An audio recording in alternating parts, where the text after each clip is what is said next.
Have you been bit? I said, have you been bit? Well, get in here then.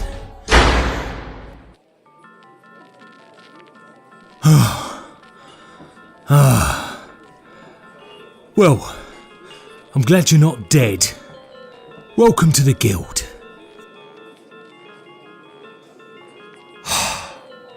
It's lovely to see you here, Crystal. I'm glad you escaped the irradiated states of America. So I was speaking to the punchboarders. How did you get over to the compound?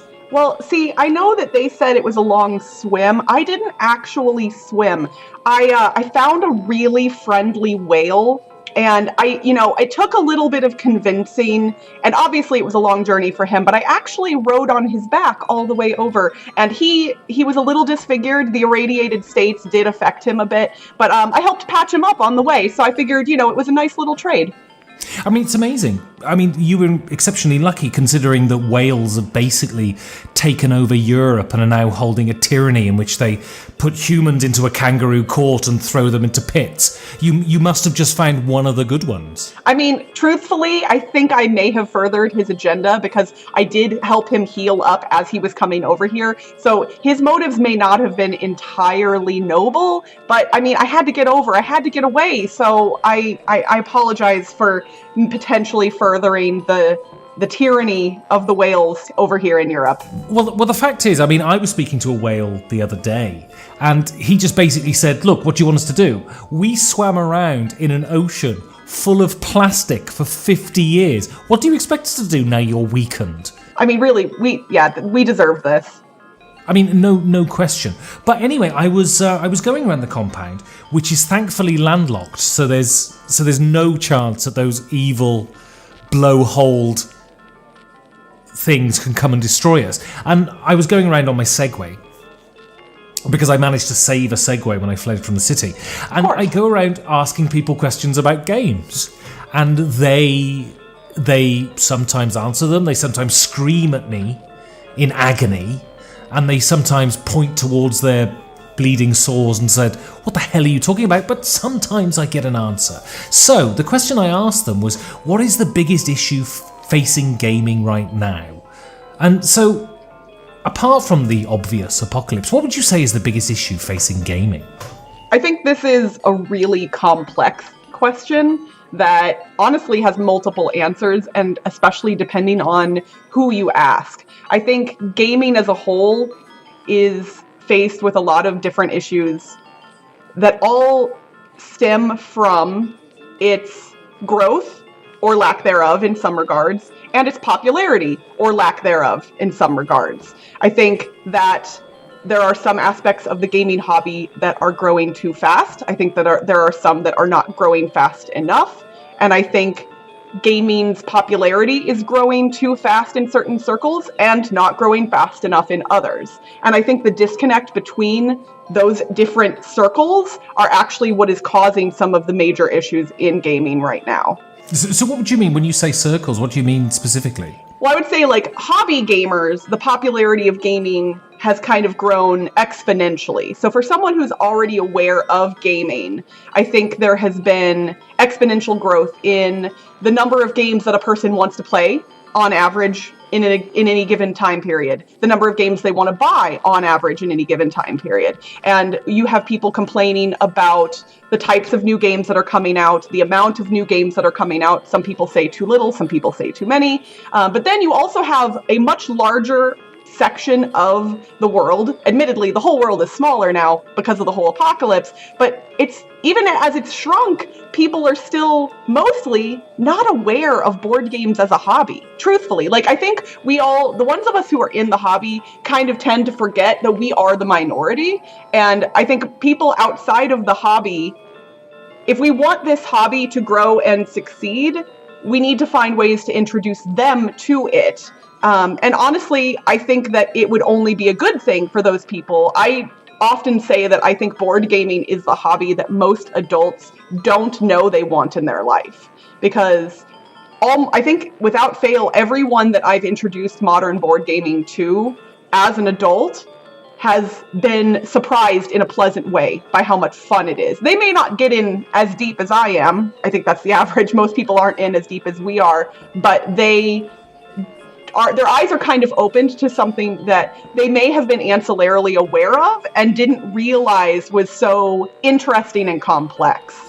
Well, I think it's interesting, right? And it's the story I always tell because, you know, I sort of played games. I kind of played RPGs when I was 16 and 17, but the problem with RPGs is you need to have a group of people who can meet regularly. And after you sort of leave your teens, and especially after you leave university, you just don't have a bloody chance. I mean, getting an RPG group together. But I remember, you know, I played games when I was younger, but when I first played Pandemic, and that was sort of my first hobby game, my immediate reaction was, wow, this thing is this?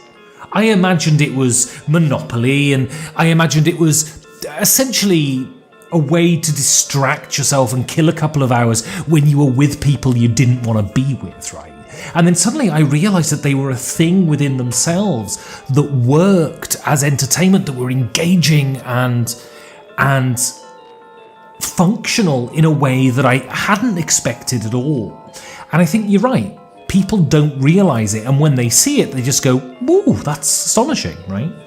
It's interesting. I think one of the other people here in the compound made a really good point on a video he did a while back. Matthew Jude said that he often tries to describe the board gaming. I know, it's really sad. What happened to him was absolutely terrible. I mean, the fact that they're never going to let him out of quarantine is a disaster, but it's his fault. I mean, honestly, I think he kind of likes being in quarantine. I know he doesn't like to admit it, but he has mentioned in the past that board gaming and video gaming can kind of be drawn parallels to help explain board gaming to outsiders, whereas, like, in the 70s, for instance, like, video games were Pong, Pac-Man, things that were very simplistic, easy for pretty much anyone to understand. And board games were kind of similar. They were things like Scrabble, Trouble, Monopoly, things that were pretty simple to grasp. And both of the hobbies have grown in similar ways over the past few decades, but video games are more ubiquitous for an average person, and mostly because of the rise of the personal computer and now the smartphone, because video games are not just a thing you have to buy a console to play. Video games are part of everyone's daily lives, whereas board games aren't quite that accessible yet. So, but yeah, like... I think part of the issue is the practicality thing, right? To play a board game, you need to get a group of people in a room. Whereas to play a video game, it's as simple as opening your phone. But what really blew my mind is I fell down a YouTube wormhole and I was looking at sort of game history, and they were talking about these NES games from the 80s. And, you know, the first Mario game sold within 2 years something like 35 million copies. I don't see board gaming ever getting to that sort of level. I mean, that's crazy numbers, right? But it is. And I don't know, like, was it because the Nintendo Entertainment System was just so novel to people? Was it because the price point at that time was low enough that because it wasn't cheap when it first released. I don't remember what the retail price was, but it wasn't incredibly cheap either. But it felt like it was something that everyone absolutely needed to own. And I'm not sure, honestly, how Nintendo did that. And so, do you think that we're suffering a kind of, in gaming at the moment, an issue between the old guard being confronted by a lot of new people coming in? Because board gaming is becoming much more popular, and you're seeing people from different demographics entering. And do you see there being a friction between those people coming in? Absolutely. I think there are a lot of people in our hobby, particularly those that have been in the hobby for much longer, who have trouble letting go of the past. And they tend to cling on to things that they are familiar with, which might be outdated beliefs or practices or just things that they're used to. And I mean, it is a part of the human condition that we don't like change. And I get that, but the same people who are saying they're mad about the cost of a board game are also sometimes the people who are preventing the hobby from growing in ways that could theoretically bring those costs down. Because the more people that are buying games, the easier it will be for game producers to lessen the cost. It's just pure economics. If you make more of a thing, you can generally reduce the cost of all of the things. Well, this is an interesting question because a lot of gaming media, which I guess we're kind of both involved in, is about recommendation, is about essentially consumption buying. And the media in its very nature is about new things, buying new games. Do you think, because there is a strong current within gaming, and especially on the internet, about, acceptance in gaming. Everybody should be able to be a part of gaming. But it seems to me that the debate cuts itself along the lines of gender and colour and sexuality. And it rarely ever goes into economics. Do you think that gaming is essentially, regardless of who you sleep with or what colour you were born, a middle class pursuit? And do you think there's a disregarding of people who can't afford to buy every new game all the time? I think that is definitely true, but I think it's not just related to the cost of purchasing games. I think it's about the prevalence or accessibility of games in spaces that people could theoretically get access to them. We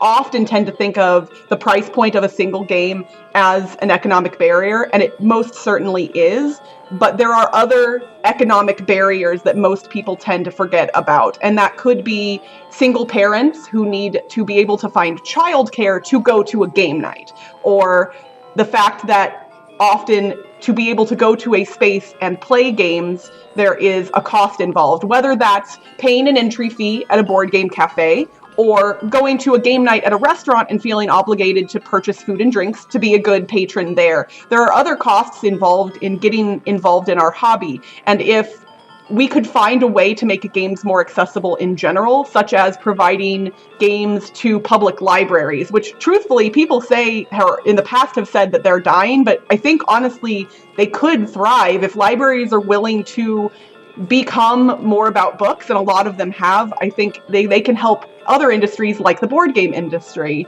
and that will help reduce the barrier to entry for people of potentially lower socioeconomic statuses.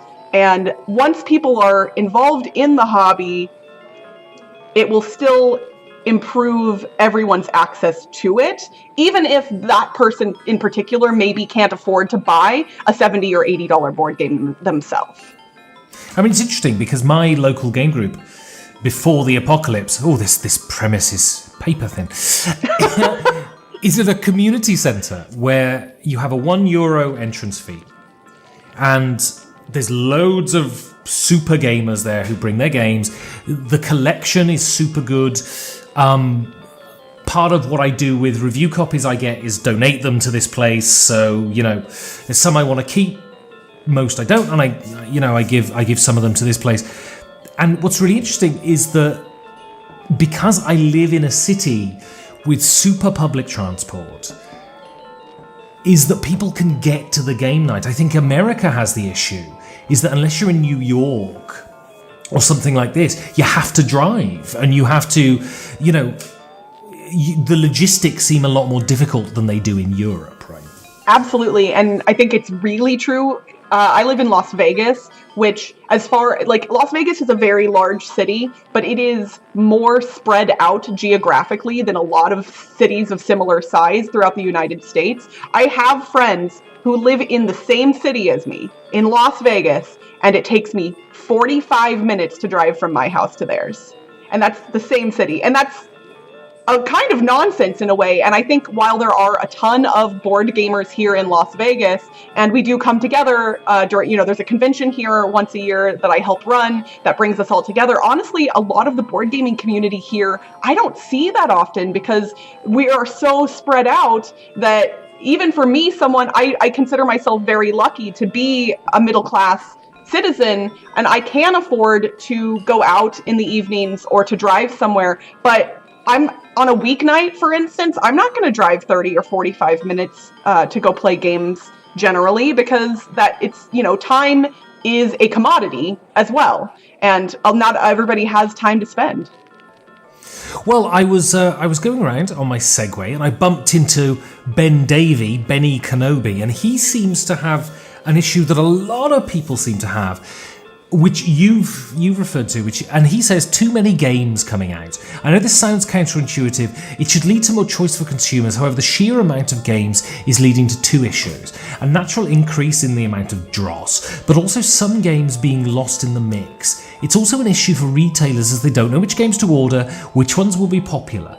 We're not big enough of a hobby to deal with this, either in the number of board gamers and the number of games we might buy in a year. We need more board games. We've spoken about that, but do you think it's an issue that too many games are coming out? This seems to be a constant lament.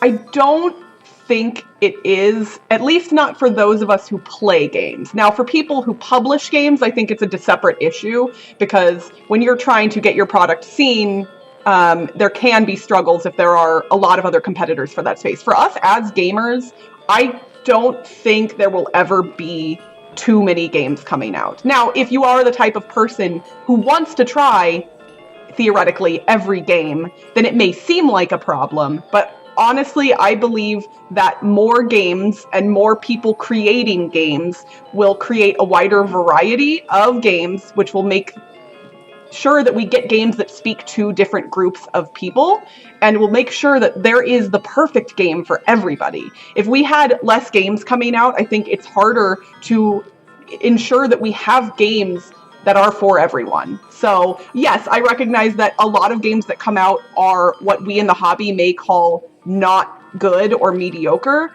but even if you don't like a game, that doesn't mean that a whole bunch of other people won't.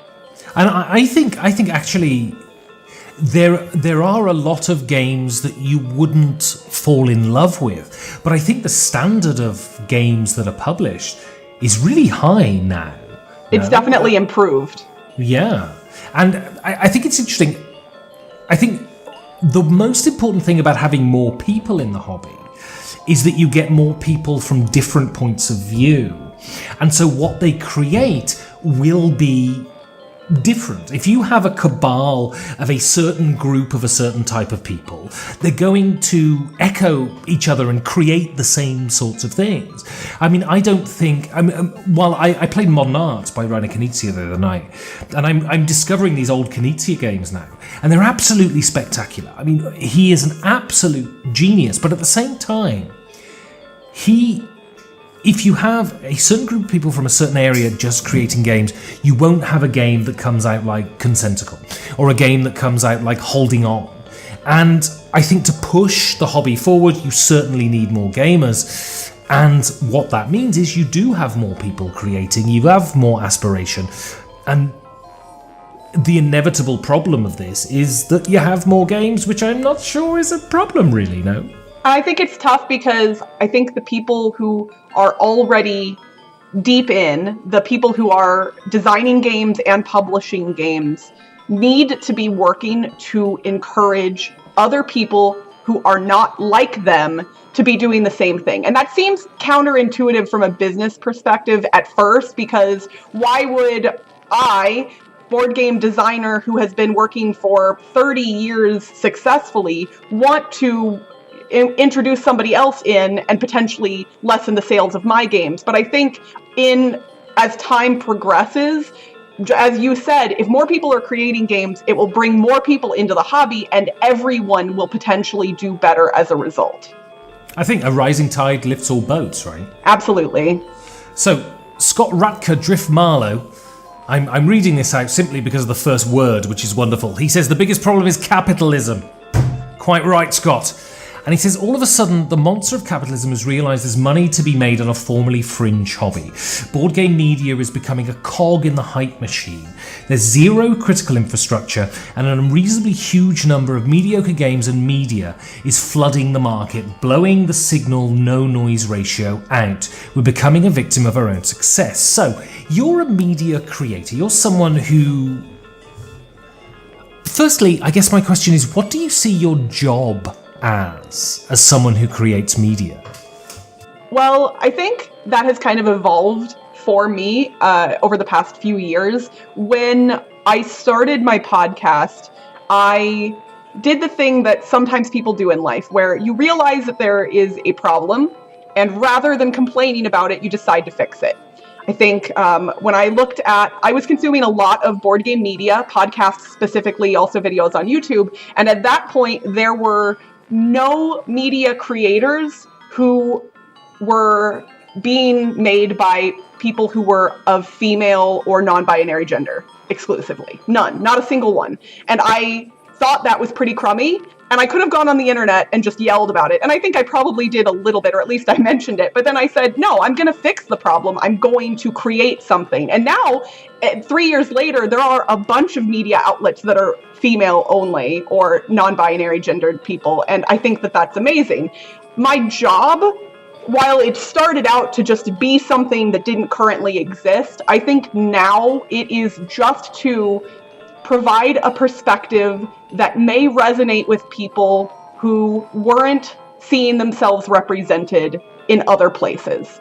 And because I looked at it and I said, if a woman, for instance, got into the hobby, like maybe their friend introduced them to Pandemic like you were, and just said, wow, and then they went, I'm going to consume all of the board game things I can. And they went to iTunes and looked at the podcast list and saw that all of them were hosted by men.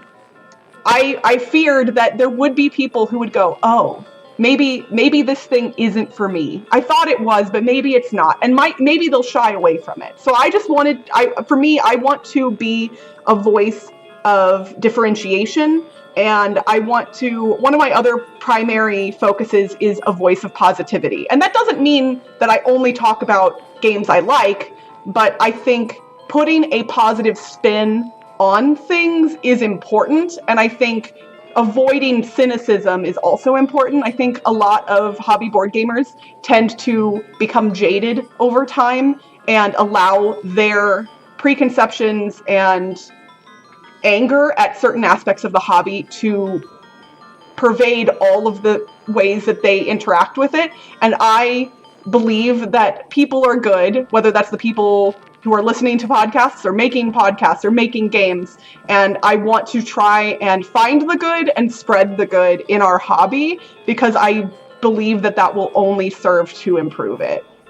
I mean, it's interesting because I think Twitter has done an awful lot to enliven the debate and an awful lot to make the debate an awful lot worse. But how important is it for you? I guess, yeah. The question I want to ask is, what function does representation have? Why representation? And can representation in and of itself have a good thing? Or does that need to be coupled with the people who are representing a certain demographic being good? Or is it just simply someone getting up there and doing it? I think, first and foremost, representation in general is important. I do believe that there are certain people of all demographics who may be predisposed to be better at recording audio podcasts, making videos. But if there is anything that I think we all learn as we get older, it is very rare in life that you just happen to be brilliant at a thing the first time you do it.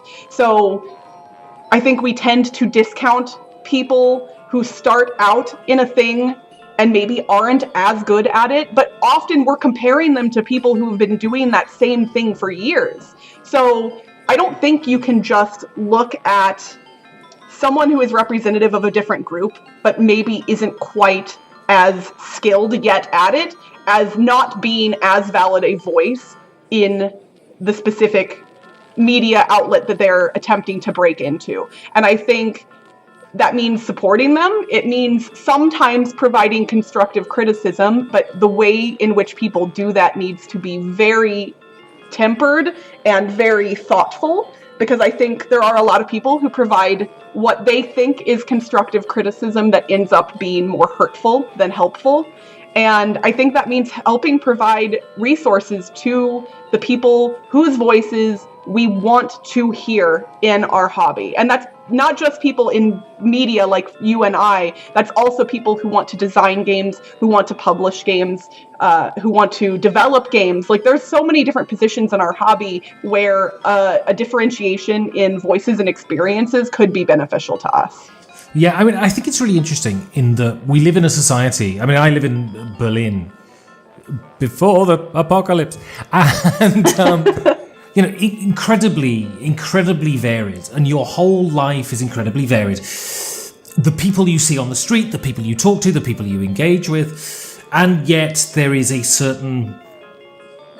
you see a certain sort of face that fronts a certain type of media, and I think it's great. I remember seeing this, listening to this interview with Oprah Winfrey, and she said about In the Heat of the Night, which was a movie that came out in the 60s, and Sidney Poitier was the star.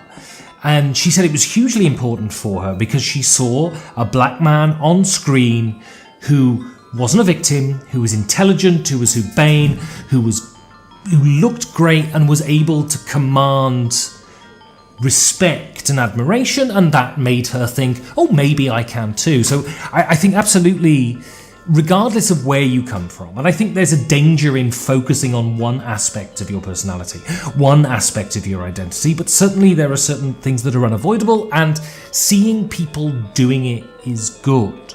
But I think what's really what you talk about sort of, people get better in public now, right?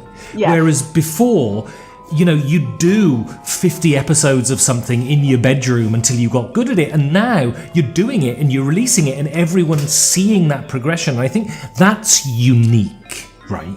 Absolutely. If you listen to the first episode of my podcast, it's rough. And honestly, I truly still believe that the first episode of our podcast is decently better than a lot of first episodes of most podcasts. We put a lot of time and effort into making sure that was the case, but that we've still improved by light years since then. And it takes doing it, and it takes doing it publicly, I think, to really develop a skill and to develop it in a way that is something that people will respond to and enjoy. Yeah, and it's the thing is, we come out of an age of television and an age of film where everything we consumed was rehearsed with people who had a lot of experience, and now we have people who are able to do anything.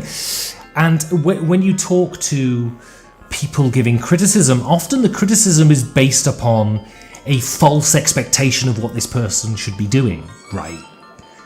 It shouldn't be as good as a HBO series. Oh no. Right?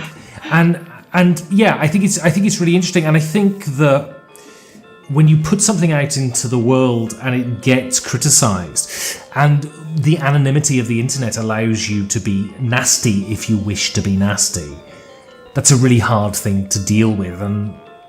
But I think it's the price you pay for literally anyone being able to represent themselves, which must essentially be a good thing then. Absolutely. I mean, and it doesn't matter if you completely know and recognize that because of the way human brains work, that negative feedback is going to stick harder and stick with you longer than positive. I know that very intimately. I have researched it. I know why it happens, and it doesn't matter. If I see a negative comment about something I've created, it hurts. And even if I know that person's opinion isn't based in truth or fact or really anything at all, it still affects me. And I wish it didn't. I wish I could say that I can brush all of those things off immediately. But I think that people, especially on the internet, have gotten used to being able to throw their opinions wherever and whenever they want. And I personally will never understand why people are compelled to do those things, because it's not a compulsion I've ever had as a person, which I think is a good thing. I tend, like I said earlier, to want to focus on the positive, but it's still it still baffles me that there are people out there who specifically go around spreading negativity. And I can't imagine that is making their day better, but it must be. I don't know. I'll literally never understand. You know, I'm a pre-internet person. I'm old enough to remember the world before the internet completely consumed everything. And so I have this restraint when I see something I disagree with. I'm quite happy to shout at the computer screen when someone says something that I disagree with. What I'm not predisposed to do is then type, "You're a fucking idiot," because, well, I wouldn't call them an idiot to their face, you know, so I find it very strange.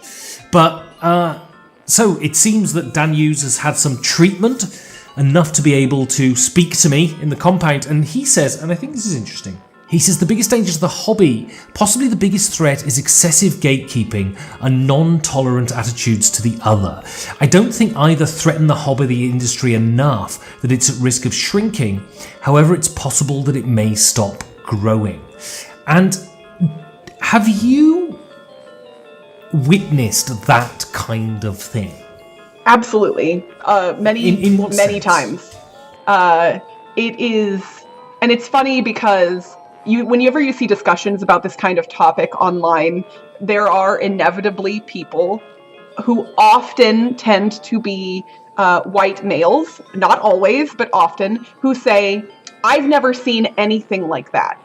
And I believe wholeheartedly that every single person who is part of the board gaming hobby has witnessed those behaviors, and some people just don't recognize them. And I'm not saying that their inability to recognize it is necessarily their fault, but there are certain things that people do subconsciously that affect others, and those behaviors tend to affect minority groups or less prevalent groups more than majority groups in most ways. If it's subconscious, what do we do?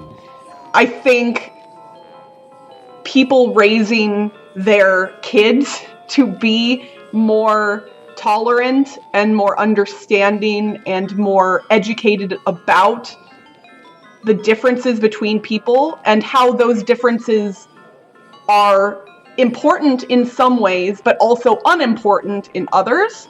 And honestly, I do believe that Gen Z is one of the most tolerant, if not the most tolerant generation that our world has seen. And we've seen them be more vocal about their wanting the world to be a better place. I think more so than any generation before them. I'm a millennial, and I think we did an okay job of maybe improving things a little bit, but I think Gen Z is going to be the one that really stops and says, we refuse to continue things the way they have been, and we want more people. We want everyone's voices to be heard. We want to include everybody, and that is important. Do you think that's true though?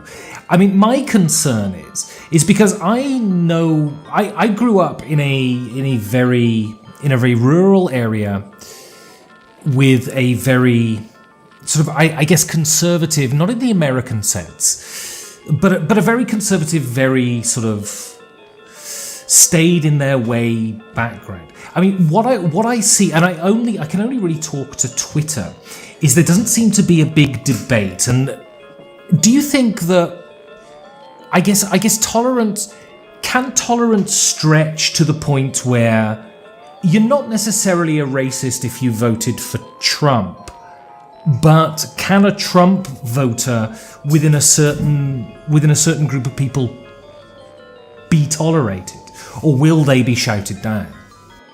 I think the American political climate has allowed certain people on both sides to kind of let their true colors show in ways that pre-2016 they may not have felt comfortable doing. And I think that applies on both ends of the spectrum, specifically in regard to people who voted for Trump,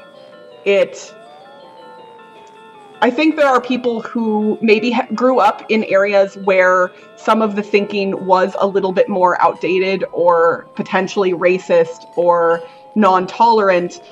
They grew up around certain things, and I think because of the internet, they were generally able to see that that their opinion wasn't necessarily the norm. But then when someone who has potentially similar thoughts to them gets elected to an office like the President of the United States, I think it gives them a level of comfort in expressing those opinions a little bit more vocally. And things like that have made it harder for people on the other end of the spectrum to be around them at all. And I think that does have to do with stereotyping. I don't think that every person who voted for Trump is necessarily a bad person. But I know for me, as a person who is on the other end of the spectrum, it is often very difficult for me to begin to engage with someone who is a vocal Trump supporter because of the things that Trump stands for. And if you, in my mind, this is my personal opinion only, if you support someone who stands for things that directly affect me as a person and who I am, particularly as a woman, as someone who is in the LGBTQAI group, I think that that's where the difficulty lies for me personally in interacting with those people. And yes, it is hard. That does not mean that I'm going to immediately turn someone away from my game table. When it comes to board gaming, to bring it back around, I'm not going to immediately push someone away if they're wearing, for instance, that red cap. But it will make me hesitant to interact with them. And yeah. It's really interesting because I have a similar thing. Being British, I'm obviously, of a certain political cast. I lean towards a certain direction. And so I'm very much Remain as opposed to Leave. And what I've found my big issue is that I assume that if people assume one position, then I can assume absolutely everything about them. And I think that's a danger that we have fallen into. That if you take this one position on this, well, then you must take this position on this, and this position on this, and this position on this, and this position on this, which isn't necessarily true. And I think what Twitter has done is prevented dialogue to a degree, because you can't have a decent argument with 280 characters now. That's definitely true. And I think it's part of the reason that this podcast aside, I've generally tended to keep most of my political opinions to myself in the board game media that I create, because I think I can tell people who I am and what I believe without necessarily having to bring politics into it. And I would imagine most of the people who consume the content that I make probably could very easily assume which side of the line I fall on. I don't think that would be difficult for people, even if I never told you theoretically who I voted for. But it is important to recognize that people are not a single facet of one aspect of their life, that they are multifaceted, and that they should be treated as such. And actually, I think for 80% of our day, and 80% might even be a conservative estimate, we're not political entities. We're not political beings, right? We're people traveling to work and having a cup of coffee and trying to do our job as best we can. It's only in certain situations where we expressly talk about politics. And I think if you vote for Trump, that doesn't make you a bad parent necessarily, in the same way as if you voted for Bernie, that you're a terrible driver. I think necessarily these things don't necessarily correlate. And I think we live in an age, unfortunately, where we try to map those things onto people, and it's not constructive necessarily. I think it all kind of comes back around to there are a lot of people who do believe pretty horrible things. But there are, I think, a much larger majority of people who are potentially uninformed about a lot of things, who, whether they've been researching in the wrong places or haven't done the research at all or just don't care to, I think that there are a lot of people who just aren't aware of all of the things that the decisions they make potentially affect. And honestly, I think that applies to board games as well. I think people who say, oh, all the games coming out nowadays are mediocre and they're boring and they're not that interesting, I don't think they're looking hard enough, because I think there are really spectacular board games coming out all the time. And if you're only seeing the mediocre ones, maybe you're not looking in the right places. I totally agree. Well, anyway, I have to leave now after this wonderful conversation, but me and Janine, after we had our date last week, it was very nice. We ate some corned beef out of the can, looking at the smouldering piles of rabid animals. And so I'm going to take her around the back end of the compound tonight, and I'm going to show her the joys of digging defense trenches. I mean, that's a joy that everyone should experience at least once in their life. Absolutely. Well, Crystal, it's been wonderful. It was so lovely to have you. I'm actually going to go meet the whale for a drink at the local pub. As long as he doesn't come in the compound. I hate those guys. Okay, I promise I won't let him in the compound. Now, if you want to get in the guild, first off, make sure you ain't felched a vampire. Then, go to the Board Game Geek Guild, number 3209.